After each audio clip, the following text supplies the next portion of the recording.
భారత ప్రభుత్వం non basmati white rice exports పైన నిషేధం విధించింది. బాస్మతి రైస్ కాకుండా ఇతర ఏ రైస్ అయినా సరే, ఏ వరి అయినా సరే మనము వేరే దేశాలకి ఎక్స్పోర్ట్ చేయకూడదు. DGFT, director general of foreign trade, ఈ దిశగా నేను ఒక నోటిఫికేషన్ రిలీజ్ చేశారు. ఆల్రెడీ షిప్మెంట్లో ఉన్నవి, ఈ నోటిఫికేషన్ ఇవ్వకముందే షిప్మెంట్స్కి బిల్స్ జారీ అయినవి, ఇలా కొన్ని మినహాయింపులు ఇచ్చారు. దాంతోపాటు ఏ దేశమైనా ఆహార భద్రతలో ఇబ్బంది పడుతుంటే ఆ దేశానికి ప్రత్యేకంగా భారత ప్రభుత్వం కొన్ని మినహాయింపులు ఇవ్వచ్చు. అది కాకుండా దాదాపు భారతదేశంలో బాస్మతి రైస్ కాకుండా ఇతర ఏ రైసు ఎక్స్పోర్ట్ చేయడానికి లేదు. ఇన్ఫ్యాక్ట్ మీ అందరికీ తెలుసు, India is the top most rice export in the world.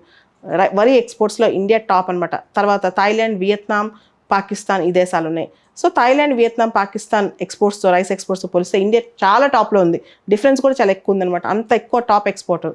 80% of rice exports మన దేశంలో, 18% వరి ఎగుమతులు నాన్ బాస్మతియే. సో ఇప్పుడు చాలామంది రైతులు ఎక్స్పోర్ట్ చేద్దామని ఈ కార్టిల్స్ ఫామ్ అయిన వాళ్ళు వీళ్ళందరూ కూడా ఇప్పుడు లాభాలు తక్కువ అవుతాయి. ముఖ్యంగా ప్రభుత్వం ఈ నిర్ణయం ఎందుకు తీసుకుంది? స్వదేశీయంగా రైస్ యొక్క రేట్లు తగ్గించడానికి. మీకు తెలుసు, వచ్చే సంవత్సరం పార్లమెంట్ ఎన్నికలు వస్తున్నాయి. 2 వర్షాలు లేటుగా పడి నాట్లు ఈ సంవత్సరం లేటుగా ఉంటాయి. దాంతో పంట తక్కువ వచ్చే అవకాశం ఉంది. వరి పంట ఇవన్నీ గవర్నమెంట్ దృష్టిలో పెట్టినాయి. ఆల్రెడీ రైస్ ప్రైజెస్ పెరుగుతున్నాయి భారతదేశంలో, ఇన్ఫ్లేషన్ పెరుగుతుంది. వీటన్నిటిని కంట్రోల్ చేయడానికి ఇండియా ఇట్లాంటి డెసిషన్ తీసుకుంది. దీనికి సంబంధించి జూలై 13 తారీఖే బ్లూంబర్గ్ రిపోర్ట్ వాళ్ళు ఇండియా రైస్ ఎక్స్పోర్ట్స్ మీద బ్యాన్ విధించబోతుందని ఆర్టికల్ రాశారు, ప్రిడిక్ట్ చేసేసారు కూడా. అదే దిశగా ఇది జరిగిందనమాట.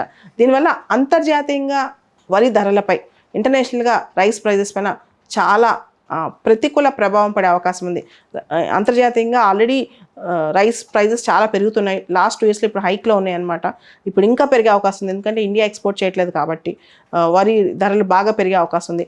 ఇంటర్నల్గా కూడా హోర్డింగ్స్ పైన చాలా రిస్ట్రిక్షన్స్ పెట్టింది మన గవర్నమెంట్, ఎందుకంటే చాలా వస్తువులు ధరలు పెరుగుతున్నాయి, ఇన్ఫ్లేషన్ పెరుగుతుంది కాబట్టి హోర్డింగ్స్ పైన, రీటైల్ హోర్డింగ్స్ పైన చాలా పెట్టిందనమాట. దీనికి ముఖ్యంగా మనం అర్థం చేసుకోవాల్సింది ఏంటంటే, ఇక్కడ ఇండియాలో అన్ఈవెన్ డిస్ట్రిబ్యూషన్ ఆఫ్ రెయిన్ఫాల్, వర్షపాతం అన్ని ప్రాంతాలు సరిగ్గా లేదు. లేట్గా వర్షాలు స్టార్ట్ అయినాయి ఈ సంవత్సరం. దాంతోపాటు నార్త్ ఇండియాలో కుంభవృష్టి పడటం వల్ల కూడా పంజాబ్, హర్యానా లాంటి ప్రాంతాల్లో ఆల్రెడీ నాట్లు వేసిన రైతులు ఆ నాట్లు కొంచెం ఇబ్బంది పడి తిరిగి మళ్ళీ నాట్లు వేయాల్సిన పరిస్థితి అనమాట. పంజాబ్, హర్యానా లాంటి ప్రాంతాల్లో ఇటువంటి పరిస్థితి కూడా మనం చూస్తున్నాం. అయితే ఎక్స్పోర్ట్స్ మనం గమనిస్తే rice exports last financial year first క్వార్టర్లో, అంటే 2022-23 ఫినాన్షియల్ ఇయర్ ఫస్ట్ క్వార్టర్లో 11.55 lakh metric tons rice exports ఉంటే, ఈ సంవత్సరం ఫస్ట్ క్వార్టర్లో 2023-2024 ఫైనాన్షియల్ ఇయర్ మొదటి క్వార్టర్ వరకు డేటా చూసుకుంటే 15.54 lakh మెట్రిక్ టన్స్. అంటే ఎక్స్పోర్ట్స్ దాదాపు 33% పెరిగాయి. ఎక్స్పోర్ట్స్ దాదాపు 33% పెరిగాయి అనమాట, రైస్ ఎక్స్పోర్ట్స్ భారతదేశం నుంచి. సో ఇప్పుడు ఆ ఎక్స్పోర్ట్స్ తగ్గించాలని, ఎందుకంటే స్వదేశంగా వరి లభ్యత పెంచాలని గవర్నమెంట్ అభిప్రాయం. అయితే ఈ ఎక్స్పోర్ట్స్ లాస్ట్ క్వార్టర్కి, ఇయర్కి ఎందుకు ఇంత పెరిగాయి? దానికి కారణాలు ఏంటంటే, అంతర్జాతీయంగా వివిధ భౌగోళిక ప్రాంతాల్లో నెలకొన్న ఆందోళన, సంక్షోభ పరిస్థితుల వల్ల పెరిగిన ధరలు, ఇదొకటి. ముఖ్యంగా లాస్ట్ ఇయర్ చూస్తే ఉక్రెయిన్ రష్యా వార్, సో ఆ కంటిన్యూషన్ కాన్ఫ్లిక్ట్స్ అని, తర్వాత ఎల్నినో భయాలు, తర్వాత వరి పండే మరియు వరిని ఉత్పత్తి చేసే ఇతర దేశాల్లో నెలకొన్న తీవ్ర వాతావరణ పరిస్థితులు అనమాట. వీటన్నిటి కారణాల వల్ల ఇండియా నుంచి చాలామంది రైస్ కొనుక్కుంటున్నారు, ఎక్స్పోర్ట్స్ ఎక్కువ అయిపోతున్నాయి అనమాట. దానిపై ఇప్పుడు ఇండియా నుంచి ఎక్కువ రైస్ అమ్ముతుంటే ఆహార భద్రత, ఆహార లభ్యత భారతదేశంలో కరువవుతుంది. అండ్ మాన్సూన్ ఈసారి కొంచెం ఎల్నినో ప్రభావంతో మాన్సూన్ ఎఫెక్ట్ పడుతుంది, లేట్ అయింది, దాని ప్రభావం పడుతుంది. కాబట్టి మాన్సూన్ మీద, అంటే మన రెయిన్ఫాల్ తక్కువ ఉండే అవకాశం ఉంది ఈ ఇయర్. దాంతో వరిపైన దాని ప్రభావం పడే అవకాశం ఉంది. కాబట్టి ఈసారి ఇండియాలోనే ఎక్కువగా రైస్ లభ్యత అయ్యేలా గవర్నమెంట్ ప్లాన్ చేస్తుంది, ఎందుకంటే నెక్స్ట్ ఇయర్ కూడా గవర్నమెంట్ ఎలక్షన్స్కి వెళ్ళాలి కాబట్టి. సో ఎల్నినో మీ అందరు తెలుసు, Indian agriculture is the Gamble of monsoons అంటాం. మాన్సూన్స్ ఇండియన్ అగ్రికల్చర్కి చాలా కీలకం అనమాట. ఈ మాన్సూన్ అరైవల్ అనేది కూడా మనకు చాలా ఇంపార్టెంట్. ఈ సంవత్సరం మాన్సూన్ లేట్గా అరైవల్ అయింది. ఎంతవరకు దీని ప్రభావం ఉంటుంది అనేది కూడా మనం చూడాల్సి ఉంది. ఎల్నినో ప్రభావం ఎక్కువగా ఉంటుందన్న భయాందోళనతో కూడా భారత ప్రభుత్వం వరి ఎగుమతులపైన నిషేధం విధించినట్లు అర్థమవుతోంది. భారతదేశంలో వ్యవసాయం అనేది ఋతుపవనాలు ఆడే ఒక జూతం అని అంటుంటారు. అంటే ఋతుపవనాలు సాధారణంగా ఉంటే మంచి వర్షాలు కురిసి సాధారణ దిగుమతి ఉంటుందన్నమాట. ఏదైనా ఇతర అంశాల ప్రభావం చేత ఋతుపవనాలు బలహీనపడితే వర్షాపాతం తగ్గి పంటల దిగుమతి తగ్గుద్ది.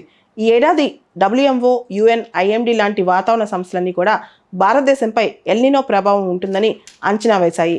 ఎల్నినో అనగా భూమధ్య రేఖ ప్రాంతంలో పసిఫిక్ సముద్ర ఉపరితల ఉష్ణోగ్రతలు అసాధారణంగా పెరిగిపోవటం.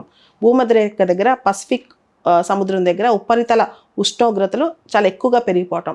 ఈ కారణంగా దక్షిణ అమెరికా పశ్చిమ తీరంలో అధిక వర్షాలు కురిస్తే భారతదేశం, ఇతర సౌత్ ఈస్ట్ ఏషియన్ కంట్రీస్లో ఋతుపవనాలు మాత్రం నెగిటివ్గా ప్రభావితం అవుతాయి. అంటే ఋతుపవనాల రాక ఆలస్యం అవుతుందన్నమాట.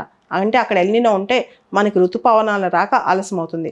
దేశవ్యాప్తంగా ఋతుపవనాల విస్తరణ ఆలస్యం అవుతుంది. దాదాపు వర్షాలు బాగా తక్కువ పడే అవకాశం ఉంది. ఫలితంగా వ్యవసాయ దిగుబడి తగ్గుతుంది. వ్యవసాయ దిగుబడి తగ్గితే ఫుడ్ షార్టేజ్ ఏర్పడుతుంది, ఫుడ్ గ్రెయిన్ షార్టేజ్. దాంతో ధరల ప్రభావం పడుతుంది, ప్రభుత్వం పైన ఒత్తిడి పెరుగుతుంది. దాంతో ప్రభుత్వం ఈ నిర్ణయం తీసుకుంటున్నట్టు అర్థమవుతుంది.